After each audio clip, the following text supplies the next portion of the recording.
Hello guys, kumusta po kayong lahat? Meron po tayong video ngayon at matagal tayong hindi nag-upload ng video, no? Bali meron tayo ditong meron tayong Changhong na 32 inches na TV. Bali ang issue po nito guys ay sa school kasi ito guys, no? Hindi nila pinapatay ito dahil sa CCTV daw. Pero nasabihan ko na sila na pwede naman patayin ang TV para hindi masira kaagad. Kaya nung kumidlat, nakidlatan siya. Daming sunog. So ngayon, papalitan natin siya ng mainboard. Ito na siya. Yan o. Ang problema guys, nagbe-burn mode siya, no?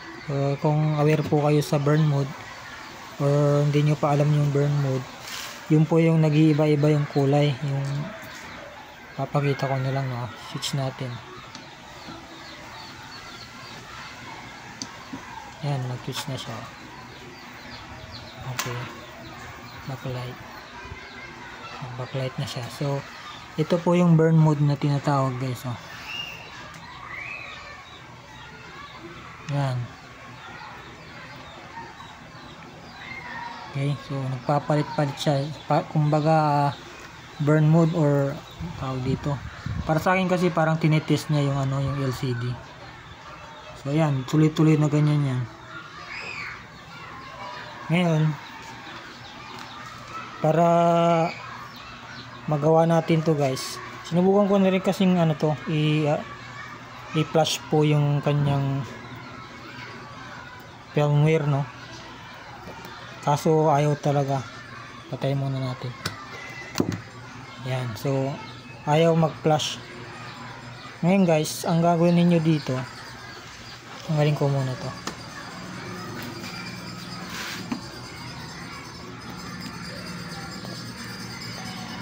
Ang gagawin natin guys,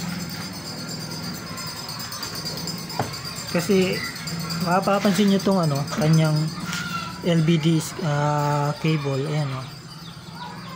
Tama ba? Ba't wala? Ayun. Kita nyo siya. Pagka ganun guys, kulang siya ng signal. Siguro mga 4 yan. Yan, o. Kulang siya ng signal. Okay yung power niya. Okay yung power niya. Pero dito sa signal, kulang. So kailangan yung dagdagan yan. Ang pagdadagdag dyan guys is eto, kung makikita nyo tong itim na to, yan yung pinakahuli nya. Dadagdagan nyo ng blue saka white, or negative saka positive. Yan, blue saka white. Okay, kung hindi nyo makuha sa dalawa, dagdagan nyo ulit ng ground saka blue saka white ulit. Okay, so ayun. Or kung naman, kung kumbaga medyo matrabaho, hanap na lang kayo ng ibang LVDS na. Hanap tayo.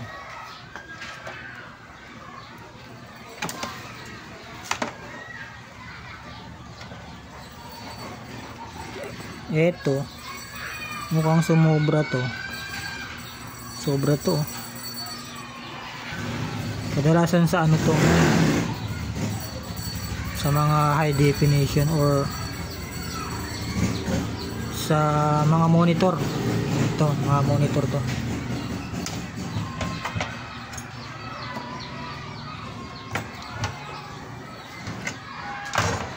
Ito guys, oh. Check natin.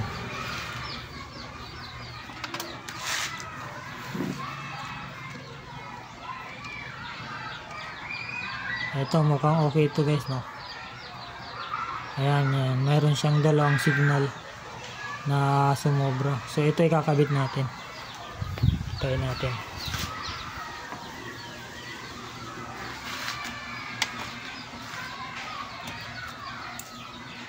Kulang kasi ng signal yan, kaya nagbe-burn mode siya. So ito yun guys, tanggalin na natin to. Tapos ipalit na natin tong isa. Okay, so ito guys, paalala ko lang, Huwag yung ibaliktad tong ano ninyo, itong LVDs na ito. Makikita yung kulay puti dyan, tsaka kulay puti, ano. Ayan ang puti. Yan yung positive supply ng 12 volts, okay? Yan, tandaan nyo yan guys, ha. Kasi pag nabaliktad nyo, masisira yung panel ninyo. Sayang. Okay. Yan. Kapit na natin.